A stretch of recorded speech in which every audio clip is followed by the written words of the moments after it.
Okay, pag-usapan natin ng mga recent developments, mga kaganapan at mga pangyayari about sa Gilas program since papalapit na rin yung window. Makakalaban nila ang New Zealand and Australia. Kailangan talaga strongest team eh. Pero seems like parang hindi nila magagawa yon this window dahil sa mga bagay-bagay unfortunate circumstances na nangyayari right now. Pag-usapan natin, conversation lang naman to, like discussion lang naman. Not really about yung mga nuances whatsoever. Hindi ako magra-rant this video.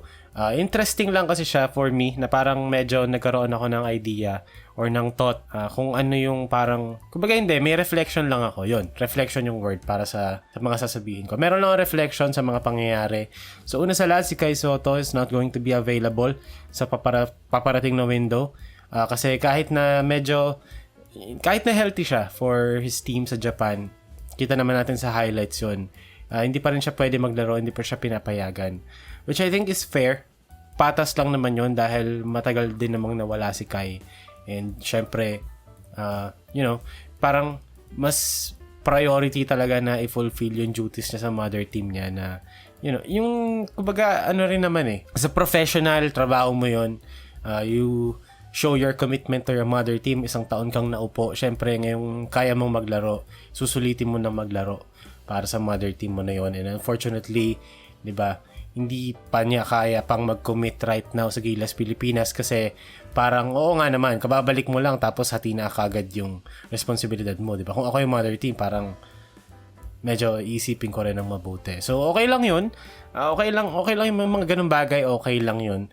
Since naiintindihan ko naman and honestly, medyo slim din naman yung chance to really natalunin yung Australia. New Zealand, may chance, pero kung may Kai Sotto, kayang-kayang talunin. Pero, ganun talaga. Maybe the other guys ang magsa-step up or makakahanap sila ng ibang source of their, front court production sa ibang player na dapat si QMB. Pero speaking of QMB, di ba? Honestly, parang medyo malabo na to. Parang i-consider nyo na as nag-break ang magjowa Gilas Pilipinas or SBP at UMB.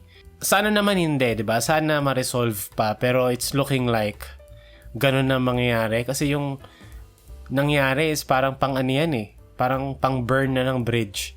Sayang kasi Edu, Soto, QMB. Diba? Even, kahit na kung si Balti, hindi siya ina dahil nawala sa QMB. Kumbaga, kung ang apat na frontcourt players sa Gilas pool, Kai Sotto, AJ Edu, QMB, tsaka Balti, parang solid nun kasi Kai tapos Edu, tapos QMB, and then Balti. Kumbaga, parang nirepeat mo lang yung starting lineup Parang nirepeat mo lang yung Kai AJ with QMB and Balti. Pero syempre, hindi naman to their level. Kumbaga parang San Miguel noon, di ba? San Miguel yung dead 5 nila, yung off the bench nila, parang ganun din. Kung starter sila si Ter, ang bench si Pesomal. Kung ang starter si Chris Ross, ang bench ay si Ganuelas Roser. Yung mga ganung bagay. Kumbaga ganun siya na parang yung Kai Edu pag off the bench, Balti, tsaka QMB. Sayang kasi bagay pa naman sa triangle si QMB. Para siyang perfect Kai Sotto impersonator kapag walang Kai, or if sabay man sila, pwede mo silang gawing parang mantika at tubig na parang Japet at Sistan doon, yung hindi nagsasabay. Pwede silang ganun pag si Kai Sotto nasa loob, si QMB sa bench, pagpasok ni QMB, lalabas si Kai, papahinga. Sayang pwede silang ganun, parang tubig at mantika. Yung buong 40 minutes sa isang game, meron kang isang solid, tall, big guy na kayang makipagdikdikan sa ilalim. Offensively, medyo mas limited. Hindi naman medyo, limited talaga siya compared to Kai. Pero, kumbaga, pwede kasing basurero si QMB. Kumbaga, yung off the bench minutes kasi perfect yun for QMB na mag-hustle play lang siya. Pero, sayang kasi, hindi rin naman sa sayang. Oo, sayang siya kasi ideally, ang ganda sana nun. Pero, kung isipin natin, bonus lang din naman na na-add si QMB nung nakaraan. So parang, sige, move on na lang tayo siguro, I guess. Isipin na lang natin na hindi nangyari yun. And move on na lang. At least, ang isang Justin Baltazar, lagi naman niyang sinasama ng mga fans. And nasama na rin naman noon, di ba, yung iconic, very legendary Olympic qualifying tournament stint ng Gilas under Coach Tab, di ba? Sila Kwame, Isaac Go, Balti. Sila yan So maybe it's time for Balti to, take that spot again, mag-develop siya within the team, and makuha niya yung power forward spot maybe off the bench or even as a starter.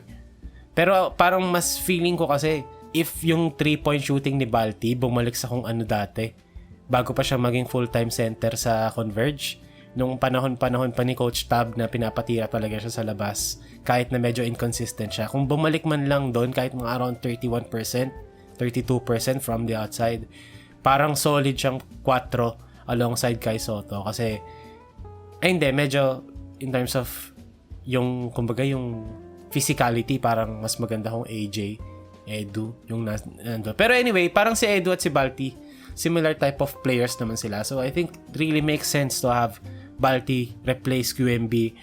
And sana, di ba, Mike Phillips ma-recognize as local kasi siya na yung magiging parang off-the-bench big man basurero.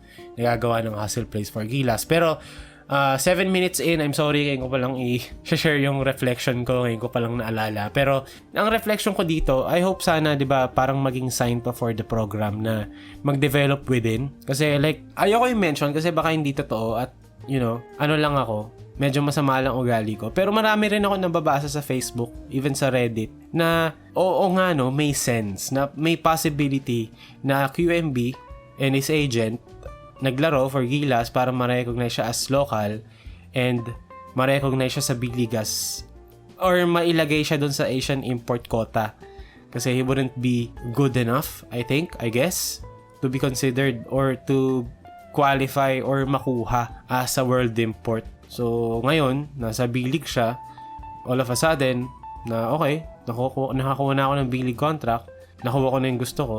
Pero sayang, hindi natin alam ganong katotoo yun, pero speculations lang. Marami ko nakikita na yun yung kasi nangyari na rin naman dati, like sila Roosevelt Adams, di ba? So maybe i-sign na yun para sa programa or grassroots program na mag-start ng panibagong way to build from the ground up, start from scratch. Hindi naman from scratch, like maggawa ng youth program, yung mga under 16, under 17, under 18, ayusin pa nila, gawin pang mas pulido para hopefully, 'di ba, pag kukuha ng players for Gilas, puro mga homegrown. Yung mga talent within our premises ba, and hindi tayo aasa sa mga mercenary or sa mga players na nanggaling sa US na may dugong Pilipino na bibigyan ng kontrata dito, bibigyan ng pera para maglaro, pero for them kasi walang attachment to the country really.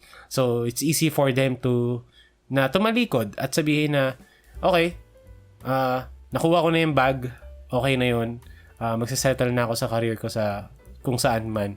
Which is, okay lang, okay, go get your bag. I don't mind it really. Well, medyo kasi as a fan ng Gilas Pilipinas, of course, gusto ko makita yung best possible lineup.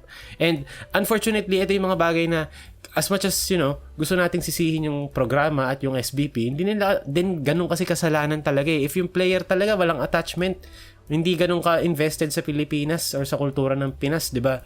Ano bang magagawa natin eh? Hindi talaga kasalanan natin eh. Wala lang talaga sa kanila eh. They don't see the country as kagaya natin. Kasi kung ako, bigyan ako ng chance, 'di ba? Mahirap para sa akin talikuran kasi Pilipino ko eh. Hindi lang dugo eh. Pilipino ko. So, maybe it's time na pagandahin ang grassroots program, mag-develop tayo ng mga talented players, high quality bigs and wings.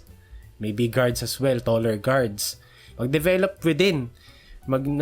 Sa atin talaga para merong pride, merong commitment, may buy-in at mas cohesive. Kasi napapansin ko sa ibang bansa, meron din naman mga Rui Hachimura, di ba, may feud doon sa coach.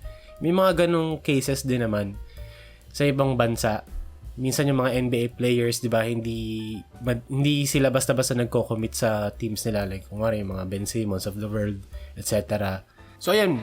Yun lang ang aking masasabi sa matter na yun. I am disappointed. I am bummed. Pero ganun talaga ang buhay. We just move on. And I hope Justin Baltasar ma-showcase niya kung ano talaga yung kaya niyang gawin on an international level. Ulit, sana. Sana mas mag-grow pa si Balti and lahat ng training ni Balti all throughout the years, experience, etc. Sana mag-blossom siya sa Gilas Pilipinas and Coach Tim Cone transform him into a Lamar Odom type of a power forward. Yun sana yung yun yung wish ko. Disappointed na hindi ko makikita yung best version ng Gilas anytime soon kasi alam kong may mga hindi kasama, pero ganun talaga, we just move on, we start again. And as fans, hanap na lang tayo ng ibang mga ikaka-excite natin ng mga bagay-bagay.